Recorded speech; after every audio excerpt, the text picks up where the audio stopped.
Asante sana. Mimi naitwa Jebla Kambole. Ni miongoni mwa mawakili ambao walikuwa wanawakilisha watu kadhaa kwenye kesi ya kudharau amri ya mahakama ambayo imefunguliwa na baadhi ya waliokuwa wanachama wa Chadema. Kimsingi leo lilikuwa nakuja shauri kwa ajili ya kusikilizwa. Na tulikuwa mawakili kadhaa, nilikuwa mimi pamoja na Hekima Mwasipu, lakini pia mwakilishi wa bodi ya wadhamini Dr. Zavelo Waitama alikuwepo. Na shauri lilikuwa limekuja kwa ajili ya kusikilizwa. Kwa hiyo tumesikilizwa mapingamizi ya awali juu ya maombi ya kutaka wadaiwa kukamatwa ambao ni makamu mwenyekiti John Wegesa Heche, Rose Maemba, Brenda Lupia, Twa Maipaya, Hilda Newton, Gervas Lienda na katibu mkuu wa chama pamoja na wajumbe wa bodi ya wadhamini. Kwa hiyo shauri lilipokuja leo kwa ajili ya kusikilizwa, tumesikiliza vitu vyote. Tumesikiliza mapingamizi ya awali, lakini pia tumesikiliza na maombi yenyewe ya msingi yaliyopo mahakamani. Lakini jambo gani ambalo tunaweza tukasema ni kwamba kesi bado iko mahakamani na sisi tumeeleza kwa namna gani wateja wetu hawajakiuka amri ya mahakama. Na amri ya mahakama ilielekeza nini kifanyike. Kwa hiyo tumeeleza mahakama kila kitu. Nini kifanyike, amri zilikuwa zinahusu nini. Na lakini pia tumeitaarifu mahakama kwamba Mheshimiwa John Heche ameshindwa kuleta kiapo chake kinzani kwa sababu hayupo, hatujafanikiwa kumpata. Lakini mahakama imesema kwamba yenyewe haijui, haina taarifa kwamba hayupo. Kwa hiyo tungetakiwa kuleta ushahidi zaidi ya kile ambacho kinajulikana.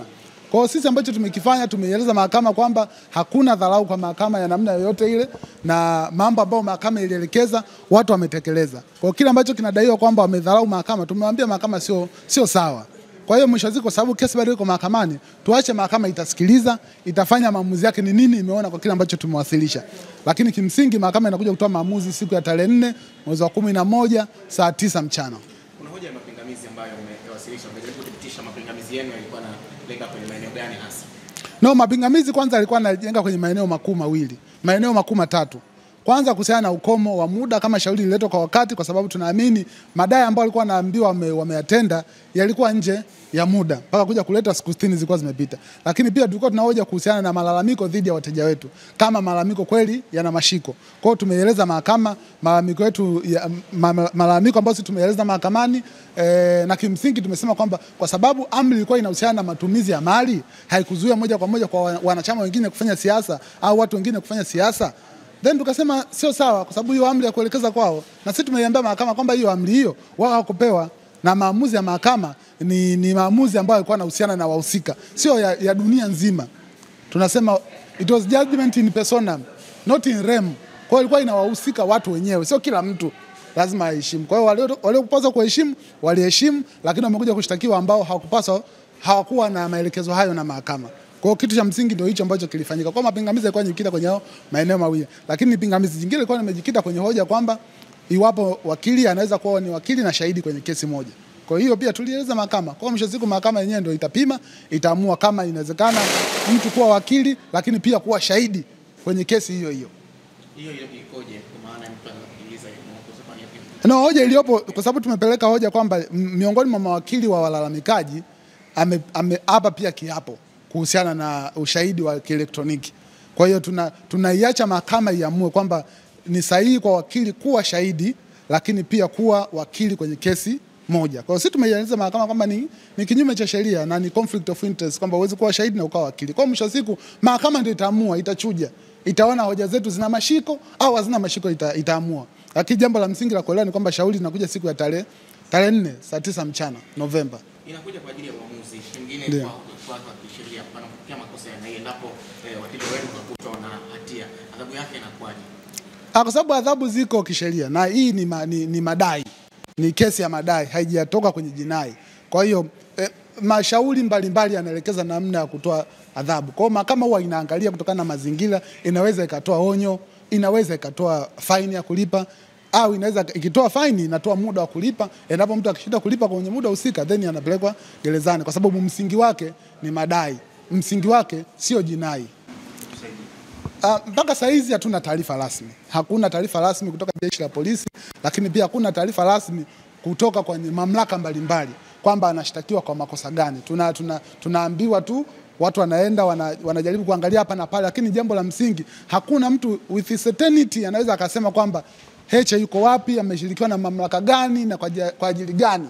Kwa sababu sisi tunategemea polisi watoe taarifa ili watu wao wanajua kwamba huyu mtu yuko wapi, ameshirikiwa kwa makosa gani na ataachiliwa lini, na kama makosa aliyoshikiliwa nayo hayana dhamana au yana dhamana, kwa nini apewi dhamana, kwa nini anakaa muda wote huo ndani, sababu ni nini? Kwa vitu vyote hivyo si hatuwezi kuwa na majibu, lakini jeshi la polisi linatakiwa lije liwaambie Watanzania kwamba kiongozi wa Chama cha Demokrasia na Maendeleo, makamu mwenyekiti yuko wapi, anashikiliwa kwa nini apewi dhamana, matibabu yake yakoje, anakula nini, anavaa nini muda wote huo, na ndugu ana access kwa muda gani?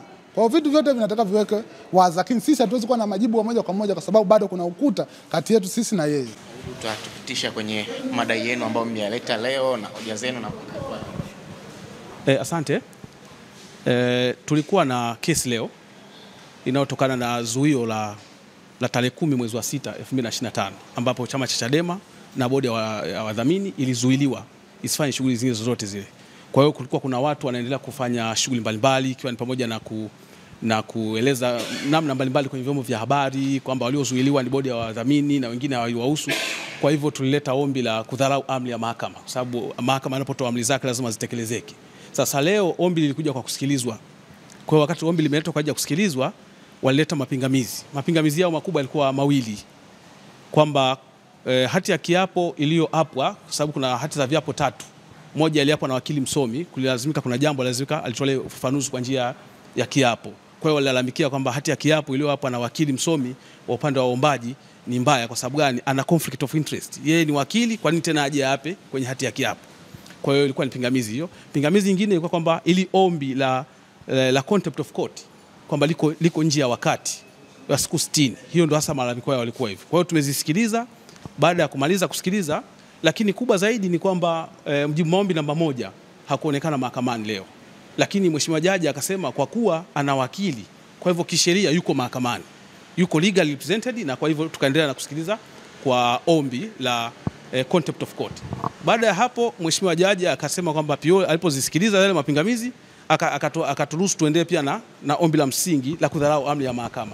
Pia tumesikiliza na ameeleza kwamba maamuzi atatoa tarehe 4 mwezi wa 11 saa 9 mchana. Kwa ufupi ndio ilivyokuwa. Wengine mnaweza mkapitisha kwenye hawa wadaiwa ambao mmewaorozesha na kwa mujibu wa wale kama ombi, maeneo gani hasa ambayo mnahisi haya kutokana na amri ambayo ilivyotolewa mkaona mkengeuka mkaamua kuja kuwaleta tena hapa mahakamani? Kisheria inapozuiliwa bodi ya wadhamini, yani wanazuiliwa watu wote, ile bodi corporate inapozuiliwa, wale ndio wenye chama, wale ndio wenye mali. Hawezi mtu nje ya bodi ya wadhamini akasema waliozuiliwa ni katibu mkuu pamoja na bodi ya wadhamini. Hapana. Kisheria ukishazuia bodi, a registered board of trustees, mako umemzuia mtu yote, umezuia maofisa wote, kila kitu kinakuwa kimeshazuiliwa. Kwa hivyo hiyo ndio ambayo hasa imetufanya tukaja hapa mahakamani kwamba kuna ule upotoshwaji unaofanywa na watu kwamba aliyezuiliwa ni fulani, yeye hajazuiliwa. Kwa hiyo amri ya mahakama inaelea na baadhi ya watu wao wakisema kwamba wanajiondoa, inawahusu watu fulani na watu fulani haiwahusu. Huo ndio msingi order 37 rule 6 ya civil procedure, sheria za madai ya Tanzania. Na kwa maana hiyo manake kuzuia mwanzoni inaonekana ni kujihusisha na shughuli za kisiasa na matumizi ya rasilimali na mambo mengine kama hayo. Na tunataka ni kwamba pengine tupitishe kwenye kipindi hiki sasa tangu tarehe 10 mwezi wa 6 ambao zilitoka. Hawa ambao mmewaburuza hapa mahakamani, kuna namna ambavyo wametumia rasilimali za chama ama kuna namna ambavyo mmeona wanajihusisha na shughuli za kisiasa moja kwa moja, na kama hivyo ni shughuli zipi hasa? Ndio, unajua wengi wanajielekeza kwenye rasilimali za chama, lakini amri iko clear kwamba shughuli za chama zisifanyike. Tunaposema shughuli za chama ikiwa ni pamoja na kuandaa mikutano, kutoa clarification mbalimbali kwenye mitandao ya kijamii, kueleza hiki kinamhusu huyu, yakimhusu huyu, hizo ni shughuli za siasa. Sasa wengi wanajielekeza kwenye matumizi ya mali, kwamba kwanza mali tumezua sisi, hatujazitumia na hatujazigusa. Lakini mheshimiwa jaji hakutoa amri moja tu, alisema shughuli za siasa zisifanyike na mtu mwingine yoyote. Kwa hiyo ukiita waandishi wa habari ukakaa ukaanza kutoa clarification ya mambo ya kesi na tayari unafanya siasa. Hilo ni pia tuongezea hapo ukiangalia pia kwenye press conference walizokuwa wakifanya baadhi ya respondents wadaiwa kwenye hili shauri, yes, walikuwa wakieleza kwamba amri hii haituhusu, kwa hiyo sisi tunawashauri muendelee kufanya hivi. Inakuwa ni moja kwa upande ule sisi tu ambao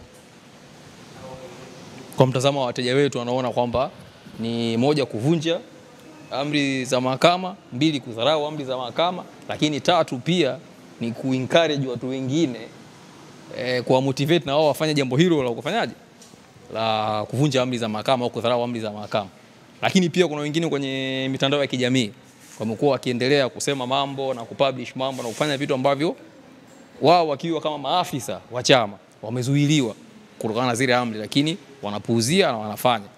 Sasa kwa ndo tuliowasilisha mahakamani, itakuwa sasa kwa mahakama kusikiliza na kufanyaje, kuona kama unaweza kuambia Watanzania mmeomba nini sasa kwenye mahakama, mwisho mahakama mnataka ifanye nini kwenye shauri hili? Yes, ombi la kwanza ni kwamba tumeomba mahakama itaje kwamba hawa watu wako katika kuvunja au kudharau mahakama. Ombi la pili tumeomba iwachukulie hatua za kuwashikilia kama wafungwa waende gerezani. Yes, kama adhabu ya kudharau mahakama. Hao ndio maombi basically tuliomba. Asante sana. Asante kabisa. Yes, mimi naitwa Shabani Nsato Marijani,